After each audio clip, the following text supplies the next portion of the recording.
Hello and welcome to my easy to understand guide to Doctor Who and representation. This video is going to be particularly relevant for you if you are studying AQA GCSE Media Studies, as it is currently a set text on that specification. The set episode for study is Series 1, Episode 1, An Unearthly Child, so that's the episode I'm going to focus on here.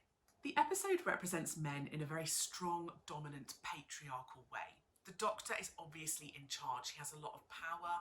Susan often defers to him in terms of decisions. And he is obviously in control of the TARDIS. We see a male policeman, there's also a male teacher as well. So we're seeing a lot of men in positions that are quite high status in society. And this very clearly reflects the patriarchal context of the 1960s, where gender roles really were much more traditional and men were often expected to take a more dominant role. It's the male teacher that is involved in the kind of physical fight or scuffle.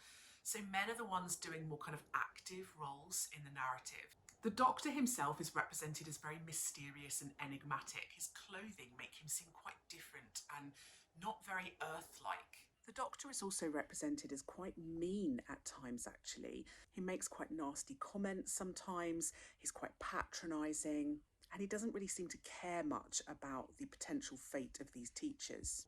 Women, on the other hand, are represented as reasonably independent in the episode, which was quite progressive and unusual for the 1960s.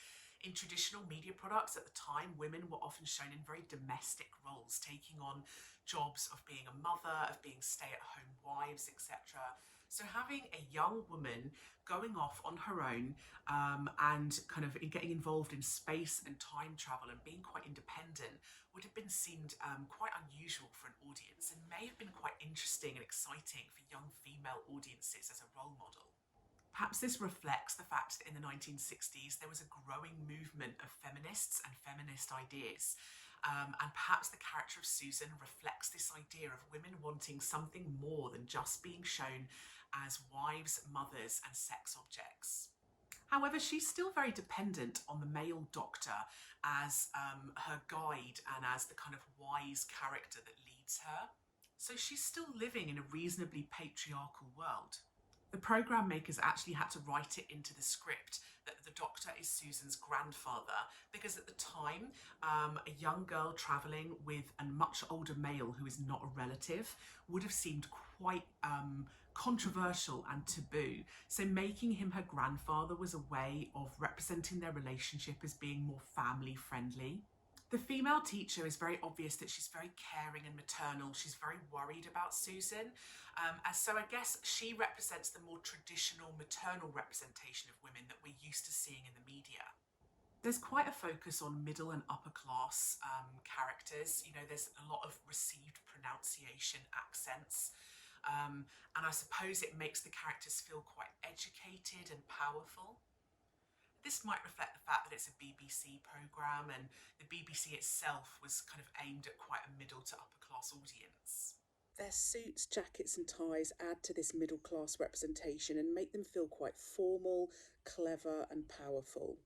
In terms of age, you've obviously got the older characters being seen as quite wise. The Doctor is represented as somebody who knows a lot about the universe and obviously has a lot of skills and knowledge to operate the TARDIS, whereas the young girl Susan is seen as somebody who perhaps is a bit vulnerable. The other characters want to take care of her and see her as being in danger.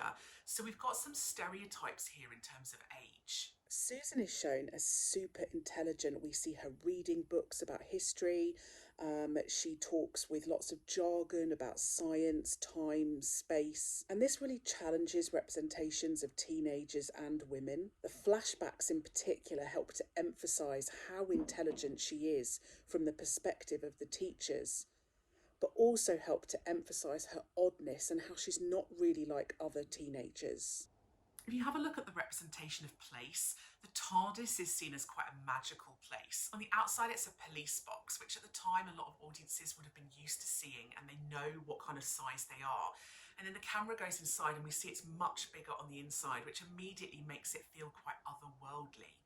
The use of the futuristic looking control centre with all the flashing lights adds to this feel of it being quite a special futuristic place.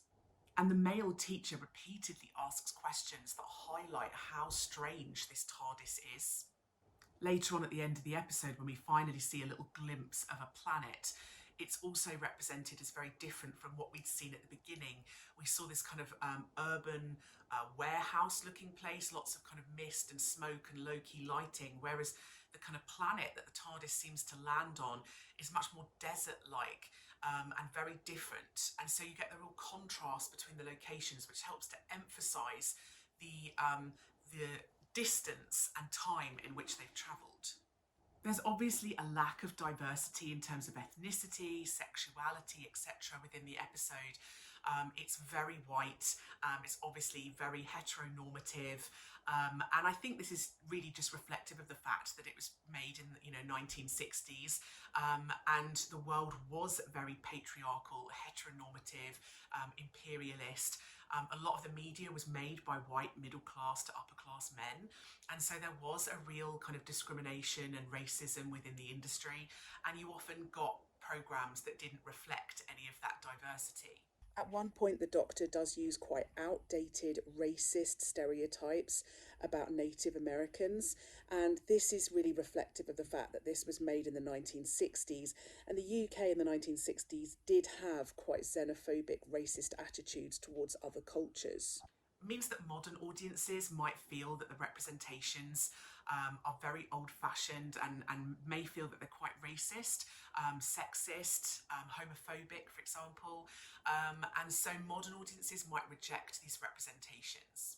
Feminist audiences, they might embrace some of the representations of Susan being a bit more independent and being a bit of a rebel, but ultimately she still lives in this patriarchal society and she still defers to the Doctor for most of the decision making. So people who feel more feminist may well reject some of the representations of gender within the episode. So that was my easy to understand guide to representation in Doctor Who. Don't forget to subscribe to my channel for other videos that might be relevant for you. And if you would like a video that I don't already have, leave a little comment below and I'll see what I can do.